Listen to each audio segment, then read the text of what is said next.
Hello and welcome back to the Daily Royal, a podcast covering the daily events of all the European royal families. Today we are going to be talking about all of the events from Friday, February 19th of 2021 through today, February 22nd of 2021. So I'm just going to address this at the very top. On Friday, obviously a lot of if you listen to this podcast, you probably know that some announcements were made on Friday. And I wasn't really sure how I was going to talk about it. So I've always said I will talk about the Duke and Duchess of Sussex if there's an official anything from the royal family. And on Friday there was. Basically, the couple announced their intention not to return to royal duties, and therefore are no longer working royals permanently. With this came a lot of patronages reverting back to the crown, and none of this was unexpected. And the reason I don't want to talk about it, didn't want to talk about it, still really don't, and why I'm talking about it at the intro is to get it over with, is because it's a hot button issue, and I know it's a hot button issue. People have feelings. I have feelings. I try incredibly hard. This is one thing where I do try desperately to remain neutral, because of how hot topic it can be. So I desperately try to remain neutral. Because truthfully, here's the honest truth. The minute they announced a year ago that they didn't want to be working royals, my interest in them went from medium to high interest to absolutely nothing. I just don't care. And so, because of that, it can be seen, viewed as a negative opinion of them. It's not. It's just truly a complete lack of caring. I don't care. I don't have any investment in their life one way or the other. I follow working royals. They're not working royals. I mean, they're working, but they're not working royals. They're now just people. They kind of fall into an influencer category. I really don't even know. So anyway, the announcement was made. Buckingham Palace released a statement. The Sussexes released a statement. It's over. It's done. That's how I want it to stay. So I want to address that here. That's why I didn't record on Friday. And I also fell in the snow and was in a substantial amount of pain. So I really didn't record on Friday because of two reasons. But the big one was I really didn't know what to say about this thing. So I'm saying it now. That's why I didn't record. There's my thing on it. That's really it, you guys. I don't have a lot else to say. So that's what I'm saying. And on that note, let's see. I want to quickly address a couple of things. So we have a couple more countries this week on school break.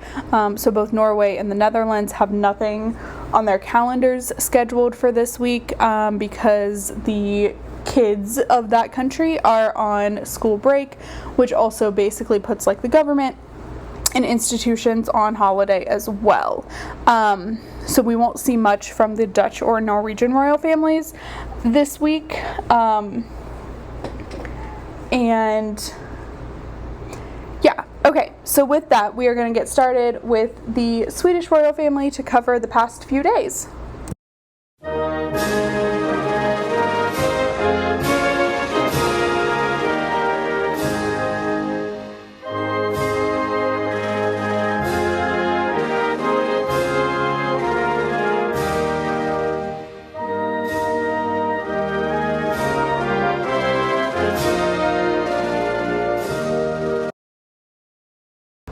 So in Sweden, there really isn't that much to talk about, but I wanted to give them some time, even though, like I said, there hasn't been much happening. But I thought maybe for today, we can kind of just go over like a little bit of looking ahead kind of thing. So I'm going to pull up my outline here. Maybe. There we go. Okay, so really the only thing on the schedule today is that Prince Daniel took part in a digital meeting with Generation PEP, which is an organization that the Crown Princess Couple Foundation supports. However, like I said, I want to kind of like look ahead, because I know there's just kind of like, I don't know, lots of things happening, but not really all at the same time. So it does look like this week, there are a decent amount of engagements, a couple of institutional things, yeah,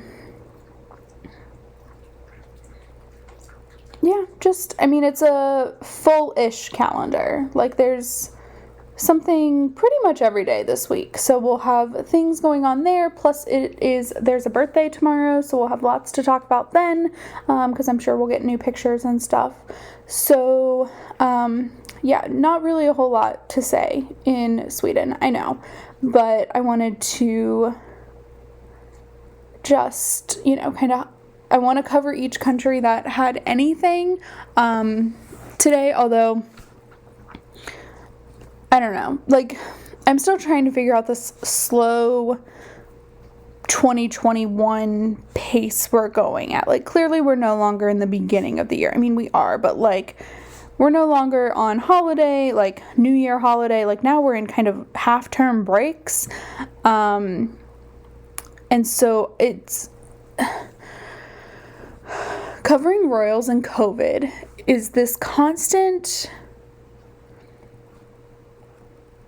refiguring out how to do this, because some countries are really, really busy, but then there's Denmark who like hasn't had an event in 2 weeks. So it's like, how do I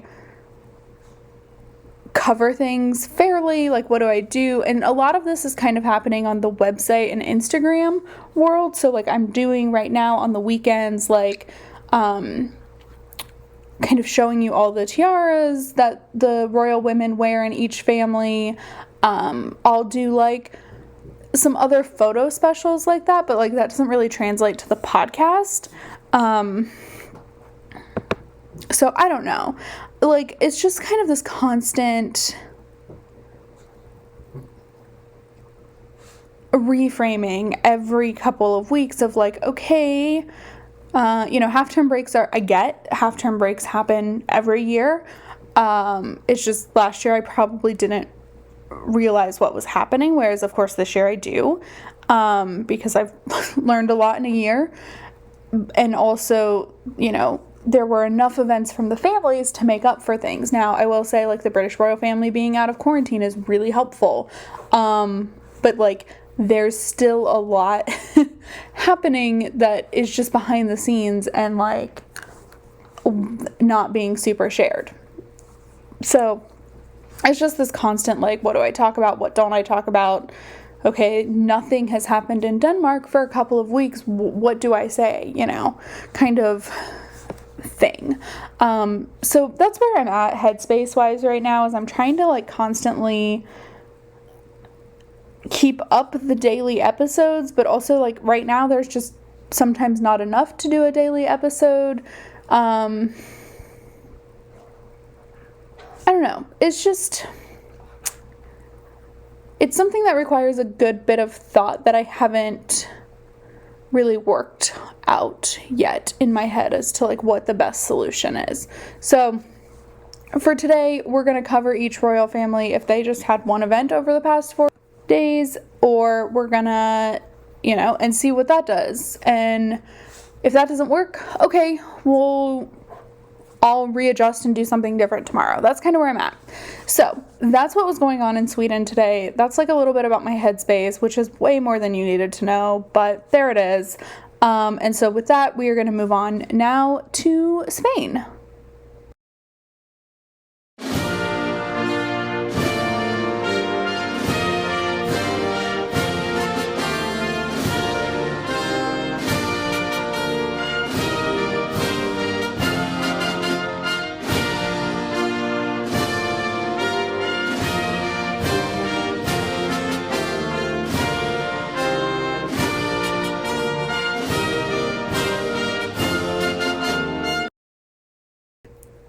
Spain is one country that, as controversial as them doing this is, I love that they haven't gone into another lockdown. They're constantly leaving. Yeah, I think their schedule is lighter this year than it was during like peak COVID of last year. But they're holding steady. Like, it just seems like a decrease, and I have kind of numbers to back that. So for those who don't know, I do like an engagement count every month, but also like an annual one. So I have a year's worth of data to kind of compare it to, and it's getting to the point that we're like going to do February numbers. And I don't know. So like Spain is definitely slower this year, but like still going, which I greatly appreciate that they haven't. I fully expected them to re-implement a lockdown, and they never did, which was controversial, but for me it was great. I don't live in Spain yet. I don't need to get myself too involved in Spain politics. I've got enough of that happening here in the States. But yeah, I just thank goodness that this quarantine, like, they didn't go back into a quarantine, and the royal family has still been able to work almost every day, every single week. Like, it's helpful. Okay, so on Friday, King Felipe was present at the closing session of the 5th Business Summit for the competitiveness of Aragon. So Aragon is, it was its own kind of former kingdom in what is now modern-day Spain, but it's also, it's an autonomous community. So the way I compare autonomous communities, if you're a new listener, from the States, this really only applies if you're in the States, but like Spain is the country, much like the United States is the country, and then each autonomous community is kind of like a state, and it all belongs to the country of Spain. So there are 17 autonomous communities in Spain that have like different regions, but they have a government in and of their own community. And so Aragon is one of those. It's in the northwest sector of Spain, near Catalonia and the Basque Country, kind of in that area, but just a little further south. And so this summit was all about specific Aragonese businesses that work kind of in conjunction to make Aragon a competitive business market. And so they had a summit. Felipe closed the summit with a speech, and then was kind of present just during the closing session. And then nothing over the weekend.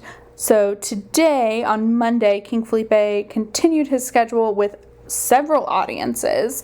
So today he had 3 audiences. The first with Miguel Herrero, who is a constitutional speaker, permanent counselor of state, and the president of the first section of the Council of State. Basically, he is a civil servant who is, from what I can tell, probably an expert in the Constitution of Spain. Which is important to have. So, we'll talk a lot about this tomorrow. It's one of I'm already kind of starting the research on this for tomorrow when we talk about Spain. But Spain is a relatively new democracy. And by relatively new, I mean less than 50 years old. I think this year is maybe 44 years. And so tomorrow there's a big event kind of that we'll talk about the 40th anniversary of and what that looks like. I'm very this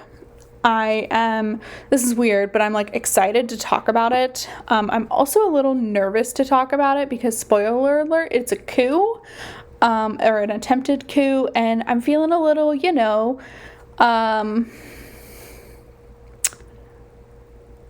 what is the word? Triggered. I don't want to say like I don't think I have PTSD from the US's attempted and the insurrection and attempted coup that happened, a month and a half ago. But because I suffer from PTSD from another thing, so it's not quite that, but like it's definitely something that's going to bring up some emotion for me, but I'm hoping to work all of that out in my research. So anyway, so that was the first audience that King Felipe held. Then he met with the president of the Constitutional Court, where he was given a book of kind of like legal norms and practices that I think is kind of just normal in Spain. I don't know, the book was pretty, but I don't quite understand. And then he also met with the Cardinal Archbishop of Barcelona, who is the president of the Spanish Episcopal Conference. So I want to go on potentially a deep dive on this. I want to do a little bit more, I want to see what they talked about before I confirm anything. So I'm just taking another quick peek here at, I read this, but like it didn't really stick.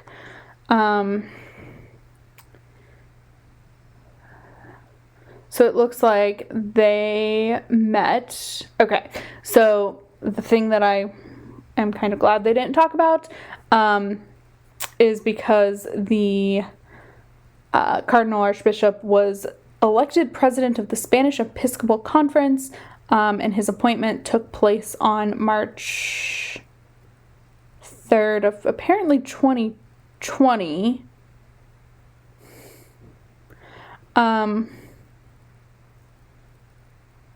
Okay. This may have been something that was just like delayed due to COVID.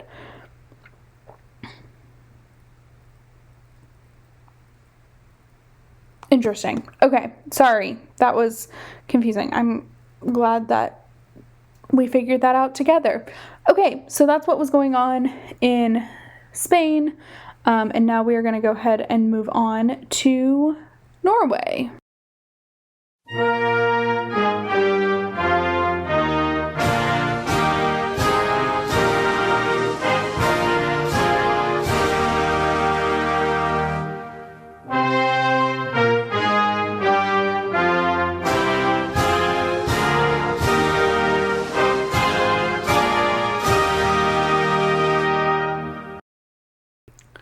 So, like I mentioned, it'll be a very quiet week in Norway this week, but because we missed some things on Friday, I guess you missed it too because I didn't have a podcast. We talked about this already because I misread the date, but Crown Prince Regent Haakon held a farewell audience with the ambassador from Chile.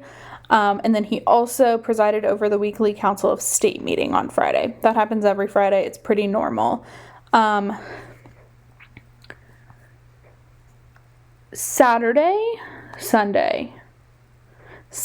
yesterday, King Harald celebrated his 84th birthday. The royal house marked this, I think, with just a new photo, wishing the king a happy birthday. I'm not really sure if it was a new photo, though. But anyway, happy birthday to King Harald. Like I said, he turned 84. And just a very happy birthday to him. And then, like I mentioned, there's nothing on the calendar for them this week, as presumably Crown Prince Haakon's children are on school break, from what I can tell, the little research I have done, because it feels really stalkery to research when schools are on half term in these royal families, but I've done it for all of them now. Feels a little less weird today than it did last week. But according to my research, the Oslo, which is like a county as well as a big city, schools are on break this week. So, and I only go by the county. I try not to go by the specific school. Okay? Just heads up, like, you can very easily research where these children go to school, but it feels too stalkery for me to, like, go to their specific school calendars. because that just feels weird. I don't like that feeling. So, I just go by like a general like Google search of like Norway school holidays, and usually that gives me roughly when things are. So that's what's going on in Norway. It's going to be a really quiet week. Like I said, there's nothing on the calendar until Saturday. So not a lot to talk about until next week, I'm sure. Maybe something will pop up, but probably not. And so if something does, we'll absolutely talk about it. But for the most part, expect Norway to be out of the conversation this week. So that's what was going on in Norway. And now we are going to go ahead and move on to our other quiet country of the week, the Netherlands.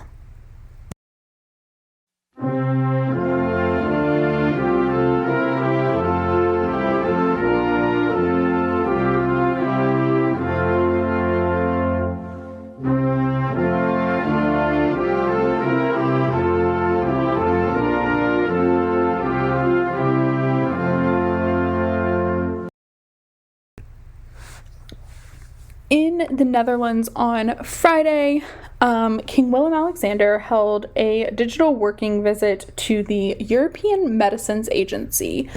So for those of you who are located in the States, the EMA, or European Medicine Agency, is very similar to like the Food and Drug Administration in the US, or the FDA, in that they're what approve vaccinations and medicines and all kinds of things like that. And so I think it's for all of Europe, but it's located in the Netherlands, and they have a mission to, quote, foster scientific excellence in the evaluation and supervision of medicines for the benefit of public and animal health in the European Union. So I found it very interesting that they also focus on animal health. Because, like, I don't know if there's a regulator in the States for animal health, and that makes me very sad that there might not be. But anyway, tangent. So he, of course, was talking primarily about the COVID vaccine, the distribution, the supervision, etc. So that is what was going on Friday. There really isn't that much to say about it. It was all... what they shared in the press release is just not super detailed, which is really unfortunate. But that's what we have going on in the Netherlands. And, I will say this about the Netherlands. Okay, so I talked about this in like a couple segments ago, but I've been working on like what I'm calling a tiara special on the website and on Instagram, and I just finished Queen Maxima's and posted it yesterday. And oh my gosh, the tiaras. Like I don't go super gaga for jewelry. Sometimes I will, but like I don't usually. I mean, I think they're pretty, but like I'm pretty practical of a person, and so one of the things I think about with these giant tiaras is ouch, because like they can't be light with those stones. Like the ouch is all I think of, for the most part. But then like I was making all the edits and like naming all the tiaras on that Maxima has worn over her, years, almost 20 at this point, 19 years as a princess, and then now, of course, as queen. And I don't think I thought to myself, ouch, once. And I just, like, was in awe. So, I don't know, like, just, it was fun. It's a really fun project that I'm doing. It's fun to like kind of research the tiaras and then also like find all the pictures. I don't know, it's just kind of something fun that is something that I can do on the weekends that doesn't take like a lot of work, because I work full time too. So like sometimes, especially on the weekends, like I am particularly busy, but I also want to keep things active, and also like have some other special like projects on there and not just do the day-to-day events. So while I think there's definitely a place for day-to-day events, I do like doing things like the tiaras and just like a very basic, simple overview, I think is really fun. So, but that's what I was doing over the weekend, and I posted Maximas yesterday, and it was just so fun. Like, it was just so much fun to research and like look at, and they're so pretty. So yeah, that's what was going on in the Netherlands. We are skipping Denmark because there's just nothing. There's just nothing in Denmark. Even their social media strategy is posting chandeliers at the moment. Like, there's just legitimately nothing. It's kind of exhausting how little there is happening in Denmark. But anyway, that's what was going on, is nothing in Denmark. So we are going to skip now to the UK, where there is a lot happening.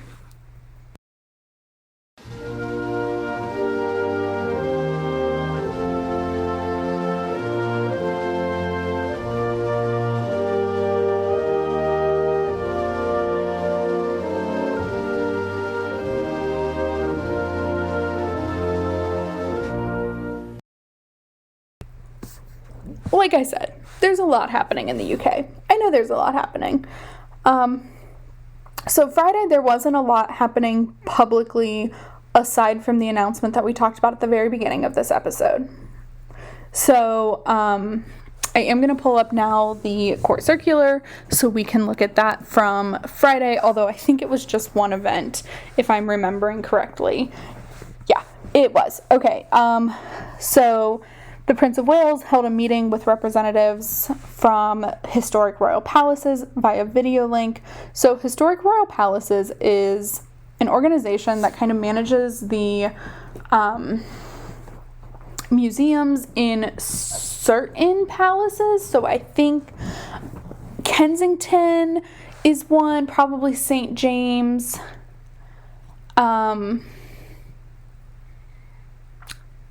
Possibly Windsor is another one, but like the older, literally historic palaces. And Charles is patron of that organization, and they are one that has really struggled through the pandemic because obviously that's an industry that is like exists only for tourism reasons, and people can't do tourism-y things because there are no tourists. This is a problem literally everywhere. There are no tourists anywhere, and so tourism sector organizations are just struggling left and right. So if you're looking for ways to help in historic royal palaces, I actually think they have a website that you can like donate to, you can shop from if you're like a super fan. I want to make sure, because there are two different kind of organizations that manage museums. So I'm shopping, or I'm looking right now. Okay, so I've got all the palaces wrong. Kensington is on there, though.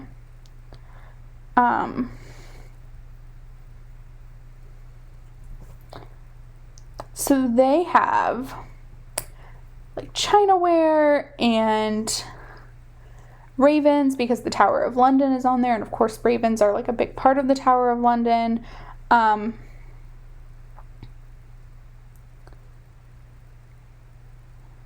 Okay, this is, I still want to confirm that this is what I think it is.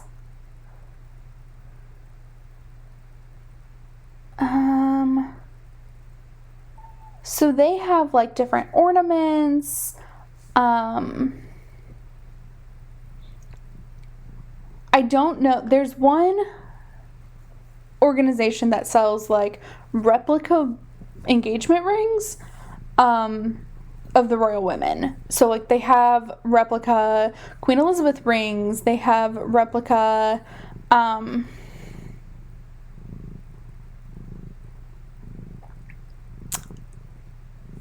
Princess Diana / Duchess of Cambridge, because of course they have the same engagement ring.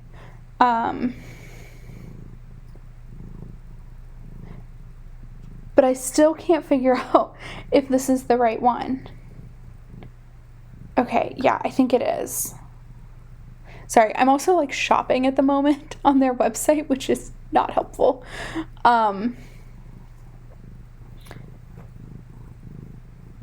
Yes, so they have replica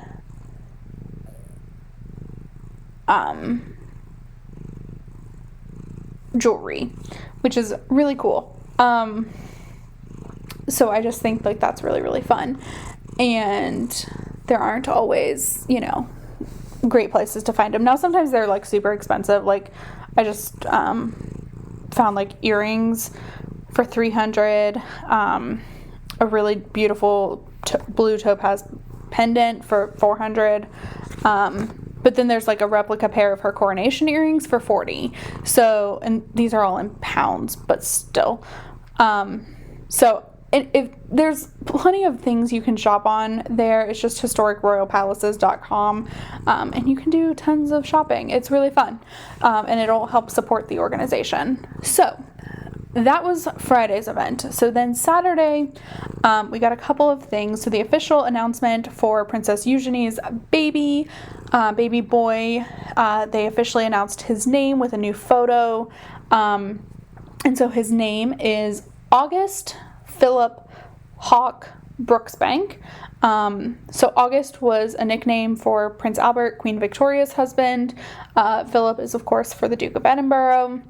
Hawke is a Brooksbank family name, and then, of course, Brooksbank. So I think he's not titled, but I do think he'll have the option to use Master in front of his name. And so that was announced. And then this is somewhere I don't usually talk about, but like it was important. So the Prince of Wales visited Prince Philip, the Duke of Edinburgh, in hospital in London on Saturday. This caused just a widespread panic on Saturday for a lot of people because it seemed pretty serious. And of course, there are like COVID measures that are being taken. And so it seemed pretty intense and kind of scary. But here we are on Monday, and Prince William today, in his outing that we'll talk about in just a second, said that his grandfather is doing okay, and the doctors are keeping an eye out. So, but it did cause some panic there for a couple of days. But anyway, so that was what was going on Saturday, and now we get to today, where we had the Duke of Cambridge visiting a vaccination center, to, of course, talk about the COVID vaccine and the distribution and how that's going. And, of course, with the UK out of lockdown, he can do this in person. So he's been doing this a lot over the phone. But now he's able to go in person and have a really good conversation. And I think he was able to witness some, they call them jabs, which has now somehow become part of my vernacular, which is concerning for me, because I don't like that word for a vaccination. But anyway, that's what they call them there. So I think he was able to like see the whole process maybe from start to finish. And that's what was going on publicly. And now I'm going to take a quick peek at the court circular for today. I'm officially adjusting the way my court circular works, which is hard. But okay, so we have in Clarence House, the Prince of Wales held a meeting with the director for the Wales National Trust for Places of Historic Interest or Natural Beauty. And the Prince of Wales is the honorary president of that. And then he also held a Sustainable Markets Initiative meeting. And then going to Kensington Palace, the Duke of Cambridge this morning visited King's Lynn Corn Exchange Vaccination Center in Norfolk, which is where the Duchess of Cambridge and their children have been spending lockdown. It's their country home outside of London. So that's what was going on today. A lot of things that we had to talk about there. And so with that, we are going to go ahead now and just move on to Belgium.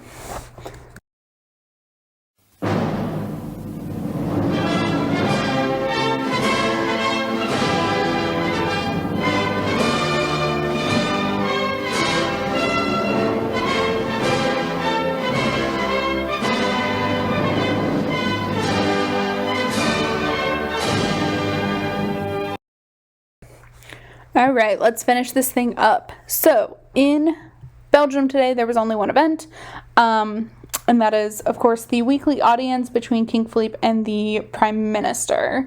This happens literally every week, except for weeks that the government is on kind of a half term, like they were last week. So I am going to take a quick peek now at their website, at the Belgian monarchy's website, which is not working. There we go. I have trouble with their website, like, a lot. I don't know why, but it probably would be easier if I just used my VPN. So they do have something on the calendar this week, which is exciting, because that just doesn't seem to happen. And it looks like both King Philippe and Queen Mathilde will be visiting a hospital later on in the week. They also lovingly put a note about the COVID-19 adapted public agenda, which is just really funny to me. Like, very clearly we know this at this point. But anyway, I'm gonna read it to you because I find it hilarious. And they put these up like periodically for months at a time, and then like they'll change the date. But they always change the picture too. Like, someone puts serious effort into these. But it says, taking into account the measures to contain the spread of the coronavirus COVID-19, the public agenda of the King and Queen has been adapted. It mainly consists of contacts by telephone and video conference with the main actors who are active in the management of the crisis, as well as with the people most effective. For more details, please consult our social networks. Which is true. Their social media is, like, actually pretty good. They have social media on, like, every platform, which is great. Their YouTube channel needs some, like, assistance, but I've learned that really only Spain is, like, really great at putting out video content, which I don't understand, but anyway, but, like, their social media is really good at, like, timely posts about things that are happening that day, so I think that's just, like, really helpful, but yeah, it's a challenge with a lot of these royal families not doing in-person engagements, or only a few. And of course, like, right now, like, I think this is super important, but they're mostly visiting hospitals or vaccination centers, etc. And it's of course important, but it's hard to talk about because I've talked about it once for, like, each family. So it's hard to continue that conversation.